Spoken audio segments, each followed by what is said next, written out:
तो मित्रों, social media पे अब एक और नया मूवमेंट शुरू हो चुका है जिसका नाम है रिजर्वेशन हटाओ मूवमेंट।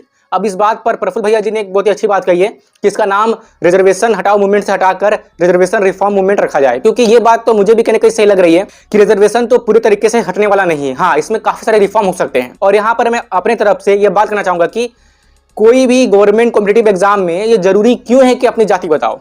मेरा सवाल ये है, अगर कोई डॉक्टर है तो मुझे क्या फर्क पड़ेगा उसकी जाति से? मुझे फर्क पड़ेगा कि उसकी कैपेबिलिटी क्या है। कोई आईएएस ऑफिसर है, कोई आईपीएस ऑफिसर है, तो मुझे क्या फर्क पड़ेगा उसकी जाति से?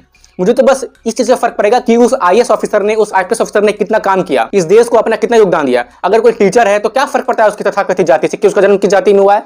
फर्क तो इस बात से पड़ेगा कि वो टीचर कितना कैपेबल है पढ़ाने में। ऐसे ही आप और भी प्रोफेशन के लिए समझ लीजिए, कोई इंजीनियर हो सकता है, कोई लॉयर हो सकता है, या फिर वो किसी भी प्रोफेशन में हो, फर्क पड़ेगा उसके काम से, उसके कैपेबिलिटी से और उसके दिए गए योगदान से। तो किसी भी कॉम्पिटिटिव एग्जाम में मुझे नहीं लगता कि अपनी जाति बताने की जरूरत है, क्योंकि कास्ट बेस्ड रिजर्वेशन ही तो नहीं चाहिए हमें चाहिए क्या कि रिजर्वेशन मिले, लेकिन वो आर्थिक स्थिति के आधार पर मिले। यानी कि स्टूडेंट बताए कि उनकी फैमिली कंडीशन कैसी है, उनकी फैमिली की इनकम कितनी है, तो इस आधार पर रिजर्वेशन मिले। कोई भी व्यक्ति किसी भी कैटेगरी से, किसी भी परिवार से या फिर किसी भी जाति से आता हो, तो उसे अगर रिजर्वेशन मिल रहा है तो उन्हें वो अपने आर्थिक स्थिति के आधार पर मिलना चाहिए, ना कि जन्म या जाति के आधार पर। हाँ, और जिन्हें आर्थिक आधार पर रिजर्वेशन मिल चुका है तो फिर आगे देखा जाए कि उसके आने वाले खानदान में या फिर उसके फर्दर स्टडी में उसे कितनी रिजर्वेशन दिया जाए या फिर उसमें क्रीमी लेयर लगाया जाए। लेकिन ये बात होता है कि आरक्षण जन्मजात जाति के आधार पर नहीं मिलना चाहिए। और साथ ही मैं सरकार से मैं ये भी विनती करूंगा कि आप ऐसा एजुकेशन सिस्टम बनाइए, एजुकेशन सिस्टम में सबसे ज्यादा रिफॉर्म लाने की आवश्यकता है। आप ऐसा रिफॉर्म लाइए कि कोई भी स्टूडेंट जब वो ग्रेजुएट हो तो उसके मन में कॉन्फिडेंस रहे कि मैं 1 या 2 साल किसी गवर्नमेंट कॉम्पिटिटिव एग्जाम का तैयारी करूंगा।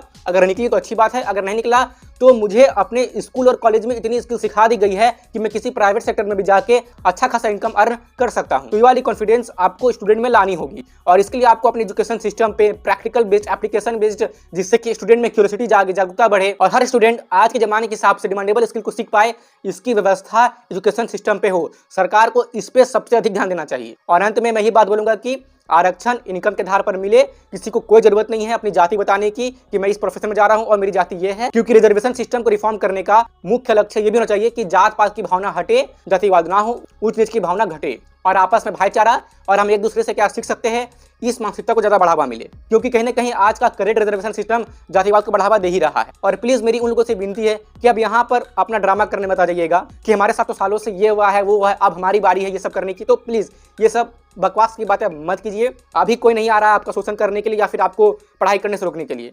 तो जरा बुद्धि लगाए, अपनी योग्यता पर ध्यान दे और मेरिट बेस्ड सिलेक्शन हो, अपने अंदर इस भावना को अधिक से अधिक बढ़ाए। धन्यवाद। वंदे मातरम, जय हिंद और भारत माता की जय।